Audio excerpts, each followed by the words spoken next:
Dapat saya laporkan pemirsa PAL TV dengan maraknya barang-barang ilegal yang diselundupkan di Sumatera Selatan, khususnya Kota Palembang. Hari ini kantor pengawasan dan pelayanan Bea Cukai Kota Palembang melakukan pemusnahan barang-barang ilegal. Untuk lebih jelasnya, mari ikuti reportase dari Ical dan Mulyadi.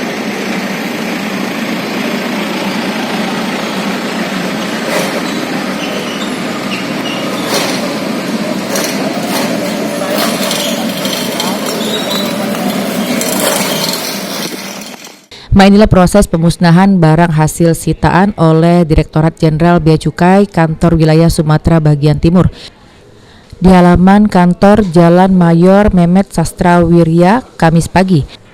Kantor Wilayah Direktorat Jenderal Bea Cukai Sumatera Bagian Timur bersama Kantor Pengawasan dan Pelayanan Bea Cukai tipe Madya Pabean B Palembang musnahke barang punya negara sama barang yang dinyatoke tidak dikuasai dengan cara dibakar sama dihancurke pakai alat berat. Barang tersebut merupakan hasil penindakan di tahun 2021. Pemusnahan ini dilakukan serentak di bawah pengawasan Kanwil Direktorat Jenderal Bea dan Cukai, Yola Jambi, Sumsel, Kepulauan Bangka, sama Belitung. Segala barang tersebut merupakan barang yang dilarang sama dibatasi. Total nilai barang yang dimusnahkan tersebut sebesar 17 miliar rupiah lebih, dengan potensi kerugian negara sebesar 12 miliar rupiah lebih. Untuk lebih jelas barang apa baik yang dimusnahkan, kita selik reportasenya oleh reporter PAL TV. Baiklah pemirsa PAL TV, sekarang saya sudah bersama Bapak Sandi Bowo selaku Humas Kanwil Bea Cukai wilayah Sumatera Bagian Timur, dan kita sama-sama mendengarkan untuk biar hari pertama. Selamat Pak. Selamat pagi rekan-rekan. Baik Pak, bisa dijelaskan untuk biar kita hari ini apa saja Pak? Ya, hari ini kita melakukan pemusnahan atas barang-barang yang telah dilakukan pencegahan oleh pihak Bea Cukai, khususnya di wilayah Kerta Sumatera Bagian Timur.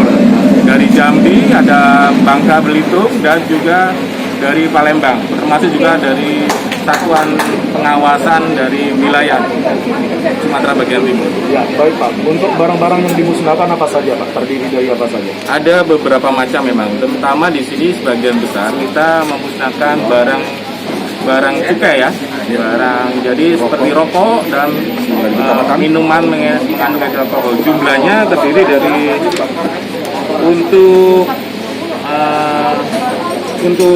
BMN rokok itu jumlahnya 9.865.000-an batang.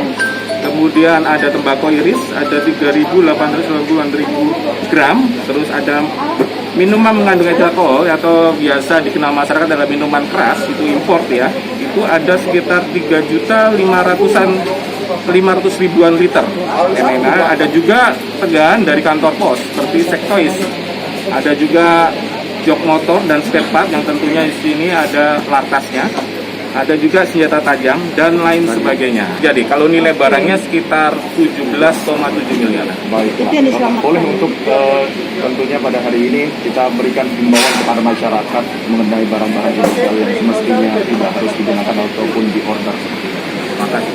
Jadi urgensi Bea Cukai melakukan penindakan ini adalah salah satunya adalah untuk perlindungan kepada masyarakat, yaitu community protector, di mana masyarakat jika mengkonsumsi barang-barang seperti rokok yang ilegal ataupun minuman keras, tentunya akan membahayakan kesehatan, karena otomatis rokok-rokok ilegal atau minuman keras yang ilegal itu sendiri adalah belum dilakukan standarisasi kesehatan. Pertama itu. Yang kedua adalah bahwa rokok dan minuman ilegal adalah yang ilegal itu akan mengganggu dari sisi perdagangan secara resmi, karena perdagangan secara resmi dia harus membayar cukai. Cukai adalah penerimaan negara, yang dari sisi penerimaan negara ini akan berdampak kembali kepada masyarakat. Kalau Sumatera Bagian Timur apabila ada rokok yang ilegal, itu dia akan rugi sendiri. Karena apa?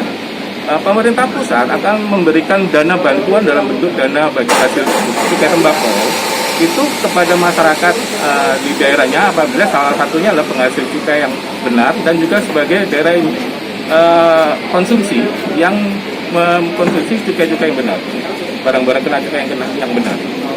Terima kasih. Tentunya pada hari ini telah kita dengarkan bersama-sama keterangan dari Bapak Wibowo selaku Humas dari Kantor Wilayah Sumatera Bagian Timur. Dan tentunya untuk pemusnahan pada hari ini telah sama-sama